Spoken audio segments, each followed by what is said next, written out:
The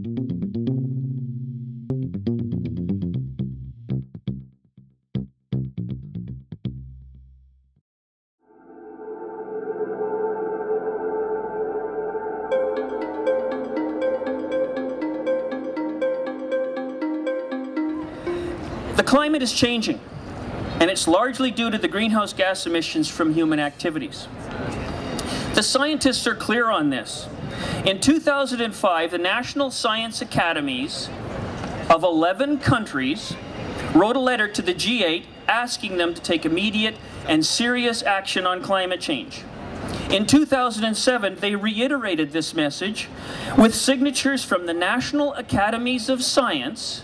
These aren't trivial groups. The National Academies of Science of 13 countries. Mexico, South America, Canada, Russia, the United States, United Kingdom, France, Brazil, Germany, India, China, Italy, and Japan all signed the document. So the science is clear. They're concerned about greenhouse gases in the atmosphere. Greenhouse gases that come from burning fossil fuels. Now, so there are scientists like Dr. James Hansen from NASA Goddard Space Institute who insist that if humanity, this is a quote, if humanity wishes to preserve a planet similar to that on which civilization developed and to which life on Earth is adapted, CO2 will need to be reduced to at most 350 parts per million. This is where the 350 at org comes from and why we see that number everywhere here today. 350 parts per million. The concentration of carbon dioxide in the atmosphere today is at about 390, and it's going up by about 2 parts per million every year.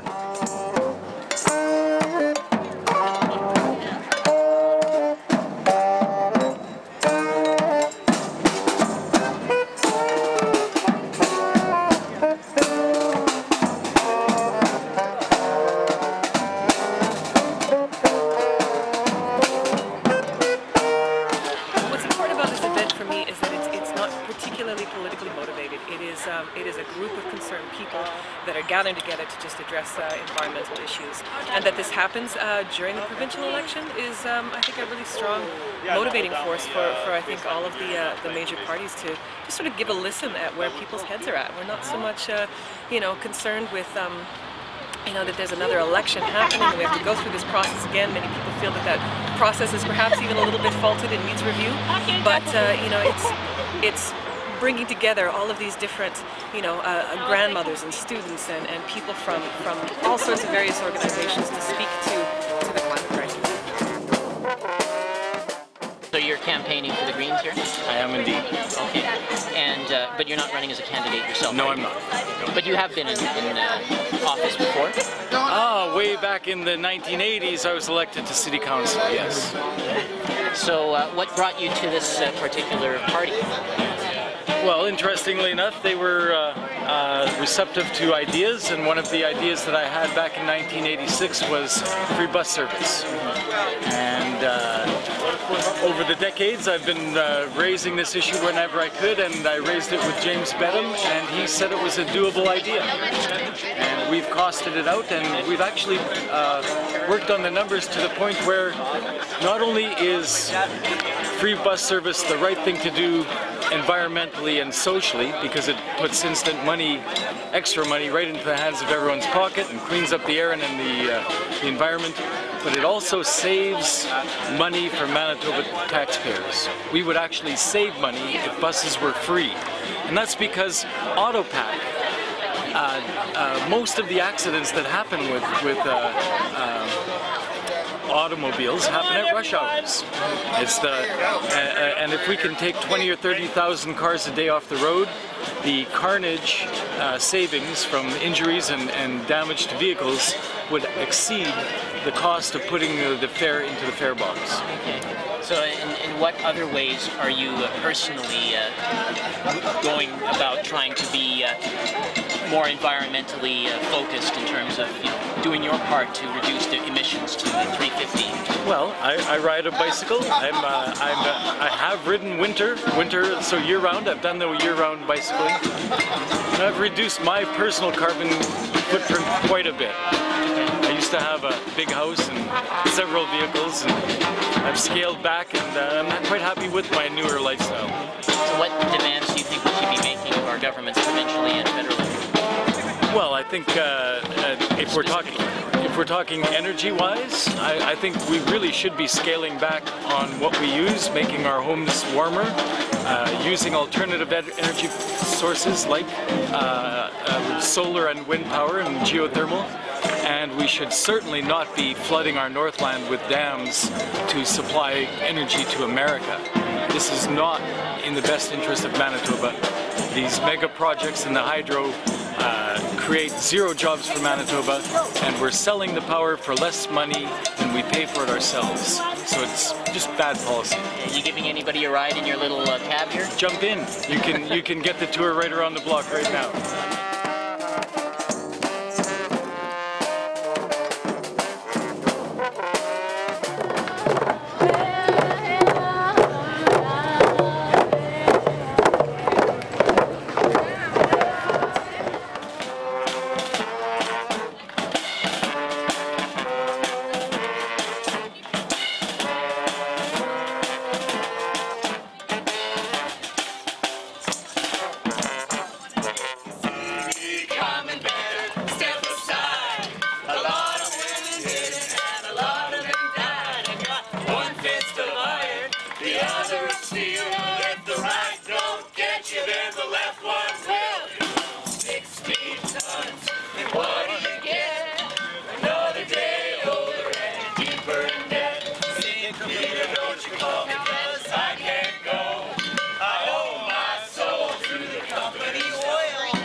How about the welcoming song?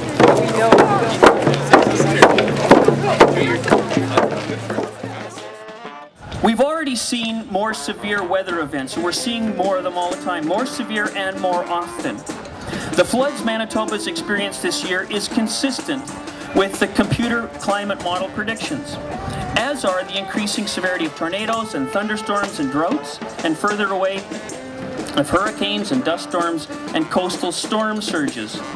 If this was as bad as it was going to get, it's not so bad. We can live with it, but this is just the beginning, folks. We ain't seen nothing yet. And it's when people can't feed themselves that things get really serious.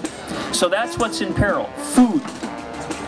In future years, our farmers may not be able to get a crop in or get it off. Not just in isolated pockets, but in large areas, perhaps across the entire prairies. This is what happened in Russia just last year. They had a crop failure that prevented them from exporting any grain at all, and fruit prices jumped around the world. In fact, there are some areas that may soon be unable to grow crops with any degree of reliability. Places like Africa and Pakistan and Western Australia and southwestern United States. And it's not just food, but water, with droughts and with flooding. We can lose access to clean drinking water not just from droughts, but from floods. From floods when overflowing sewerage systems and contaminate our reservoirs and streams and lakes, such as we saw this spring. Unaffordable fuels due to insufficient supply. That's a thing called peak oil that's coming. An economic downturn or even an economic collapse can put heat and transportation in peril if we are dependent on importing fuel from elsewhere. I wasn't too sure what 350 was. Actually, I kept on saying 360. So I guess I'm going to learn a lot today. And I hope that all you will learn a lot today too. What I was told is this gathering is about our air. And if we can think for a few minutes about air. Without air, we do not have life. Without clean air, we can't have good food. Without clean air, our animals are hurt. Without clean air, we lose our breath, that we can't do physical activities. You know, I just bought a car in this last year and I gained about 15 pounds. I used to ride a bike. And I actually had a fear of driving, so I always used to say, well, I'm saving the planet by riding my bike. And now I realize riding that bike was actually saving my life. So if you can ever get a chance to park your vehicle and walk or bike, cycle, it's a great way of saving our planet.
Investing in the solutions to climate change are just great ideas and great investments, even without climate change and the risk of peak oil. Tell me these things aren't just great ideas regardless of climate change. Starting with food. We need to create a year-round and locally accessible system for producing and distributing nutritious local food. We need community gardens so our kids can understand where food comes from, and so we can all connect with our neighbors. What would happen to crime if we were all connected to our neighbors? Water. We need to protect our water. We need to retain more early season water for late season use. We need to conserve and expand wetlands to help combat flooding. We need to stop using drinking water to wash away waste and fill up sewage lagoons that overflow during those floods. We need to use rainwater, and we need to reuse grey water. Heat. It's interesting that heat is a risk to do with climate change and global warming. But we need to stop pouring heat into the atmosphere from leaky, poorly insulated buildings and homes that are too large for their purpose. We need to use energy from the wind, the earth, and from the sun. We need to build our buildings and plan our communities to work with their environments instead of requiring huge amounts of energy to fight against the natural environment. We need to use waste heat from one process to heat another. In fact, we need to find ways to eliminate all waste. There is no waste in nature. Every output is an input for something else. And that fourth risk, transportation, we need to stop the sprawl of our cities. We need to zone our cities into cluster communities so that people can work, shop, worship, learn, and play all close to where they live. We need to treat cars as utilities that we share and only need to use occasionally rather than as status symbols that spend 90% of their time parked and taking up space. Using high-speed internet for communication so we don't have to travel as much. Remote medicine, remote education, remote conferencing, business opportunities for remote communities. We need affordable access to symmetrical high-speed internet for every Manitoban in every part of the province. Transit is doing a great job, and we've got a display from Transit out here. Take time to see it. It's doing a great job with what they are given, but we need to make public transit safer, faster, more comfortable, and more affordable for everyone. We need to start making things here again, instead of importing them from halfway around the world just to throw them away in less than 6 months. We need to walk and bike more, for the good of our health, and for our communities, and for the good of the planet. Who can take a gaggle, 1600 geese, dip them all in oil and the pocketbook fleece? The St. Crude man can, oh, the St. Crude man can. The St. Crude man can, 'cause he mixes mixes them with oil and makes the whole world groove. Who can take a duck pond, fill it up with crude, cover it in PR even when you're booed? This angry man can, oh, this angry man can. This angry man can, 'cause he mixes it with oil and makes the whole world blue. Who can take a pipeline, stretch it like a well? America, Canada, shagging in the bed. The Keystone Man can, oh, the Keystone Man can. The Keystone Man can, 'cause he stretches it along. What a prick that do. Who can take the tar sands, hide the evidence, kill a few more ducks while sitting on the fence? The Synchro Man can, oh, the Bradwell Man can, the Stelmack Man can, 'cause they mix them all with oil and make the whole world crude. This is one of 150 different events happening all around the world today to celebrate solutions to climate change. So we're here today to have a look at some of the things that people in Winnipeg are doing to address climate change. So if you haven't noticed yet, there's a bunch of people set up around the canopy, underneath the canopy there.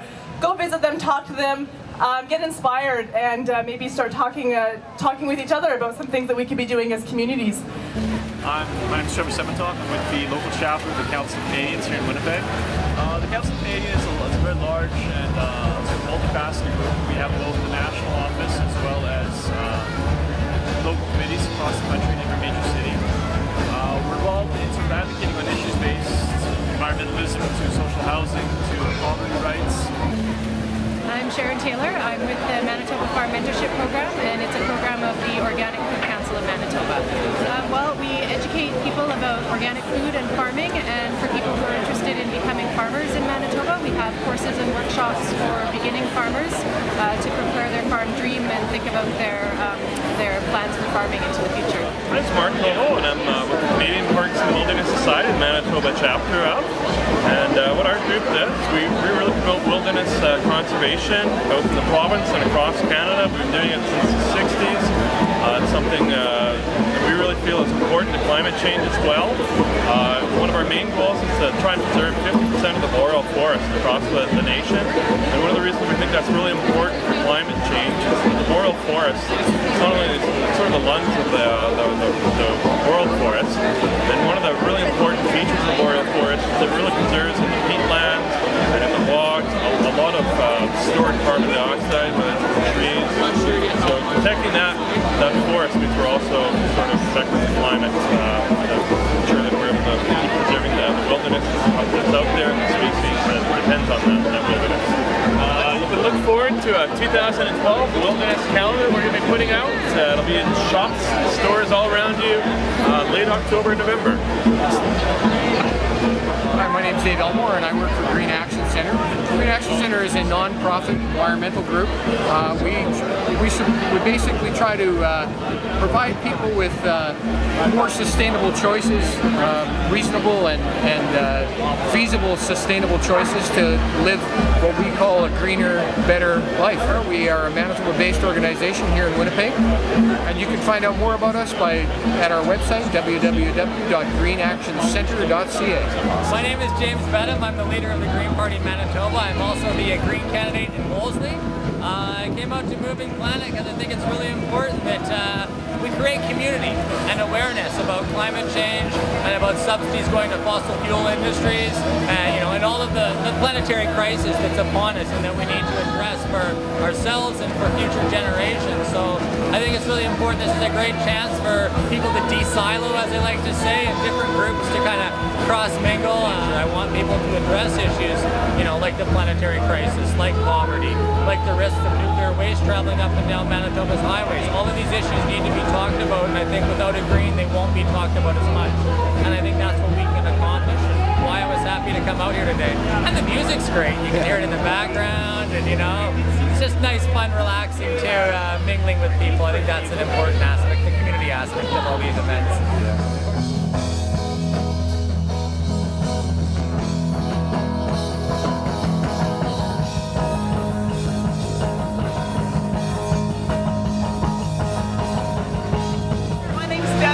I'm the coordinator with Manitoba Eco Network.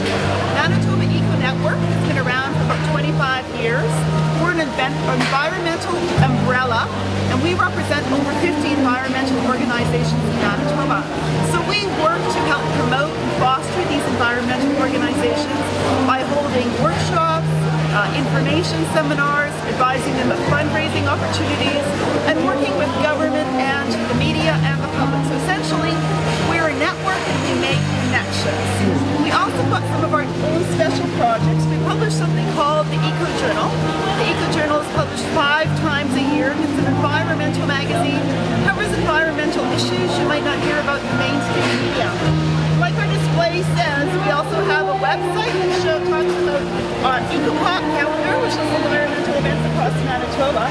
We've got a great library. It's a lending resource for journals, books, magazines, DVDs. We give out annual awards every year called Protecting Our Earth Awards. Every year we have a Real Green Film Festival that focuses on environmental documentaries and learning opportunities. We're also a registered charity, so we give out tax receipts for donations of $10 or more. So check us out online, www.mbeconetwork.org, to learn more about it. Come visit us at Manitoba Eco Network. Yeah, absolutely. Yeah, definitely.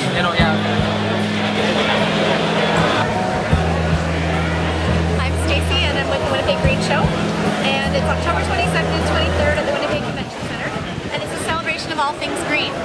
So a whole weekend filled with everything from the newest eco-friendly cars, all electrics are going to be there, eco-friendly fashion shows, gourmet cooking stages, organic foods, 10 classes of yoga included with your admission. So all weekend, Zumba, booty ballet, everything. Excellent. And then all the environmental groups are going to be there as well. And Manitoba Hydro, the RBC Water Project, all kinds of different organizations, from Lake Friendly to Lake Winnipeg Foundation, that are all supporting environmental, basically working towards sustainability in Manitoba. My name is Melissa Dupuy, and I'm with the Tank City Car Co-op. And we're located right now in Osborne Village, and we have 3 cars. We just launched this summer in June, so we've been operational for 2 months. And yeah, we already have 60 members, and we continue to grow, and we're looking for more members all the time. Yeah, the idea is that the co-op owns 3 cars, and then our members all have equal access to the cars. They can just go online and book the cars whenever they need to. So the car share is ideal for people who commute to work either by bike, walking, or by bus. And then if they just need a car on occasion once or twice a week or a few times a month, they can they'll have access to one without the burden of owning one and the expense. My name is Annika Turton. I am working with Climate Change Connection, which is a project of the Manitoba Eco Network. And what we do is we try to connect Manitobans to climate change solutions and educate them about climate change facts. So we give presentations, we organize events like this one today.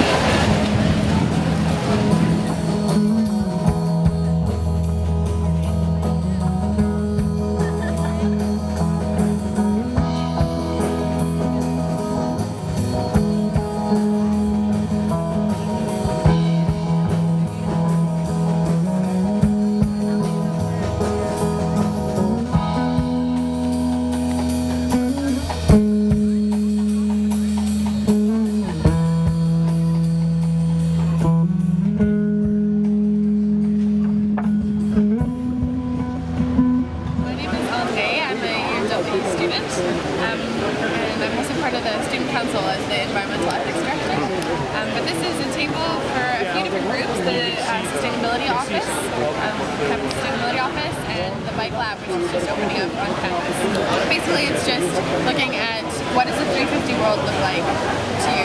What is it in your life that you can change? What is it that your community can change, or your city, whatever? What can you imagine? And just kind of getting people to draw, and to write, and to be creative.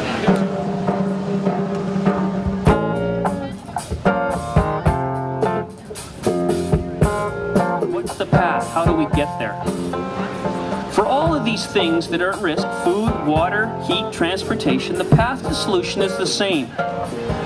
Three things: reduce demand, increase efficiency, and increase the use of renewables. Renewable energy and renewable materials. There is no ethical oil. They're starting an ad campaign to try to convince you that there is ethical oil as opposed to oil from someplace else that is not. It's not ethical when you consider the climate change legacy it is leaving for our grandchildren. When it is getting more and more costly and more environmentally destructive to find and extract. The tar sands, deep water in the Gulf of Mexico, drilling in the Arctic, drilling in wildlife refuges, the Exxon Valdez, the consequences of climate change. We must get off this treadmill, this addiction to fossil fuels. Now, there are lots of terrific groups and great companies that are here today that are working on alternatives and solutions. They're under the canopy at the Eco Fair. I invite you to visit them and chat with those folks and talk about the solutions that they represent and what they're promoting. I'll like to point out one in particular that I'm involved with, which is a group called 50 by 30.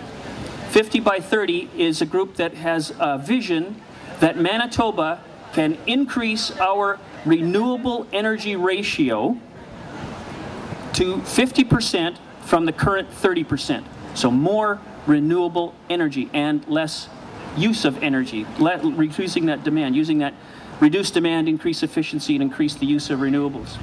So this is how we will get to these solutions, by joining with and supporting these groups and companies, and by working together cooperatively, urgently, energetically, creatively, away from the peril and towards a future of promise for us and for our children and our grandchildren and for generations to come. Thank you very much.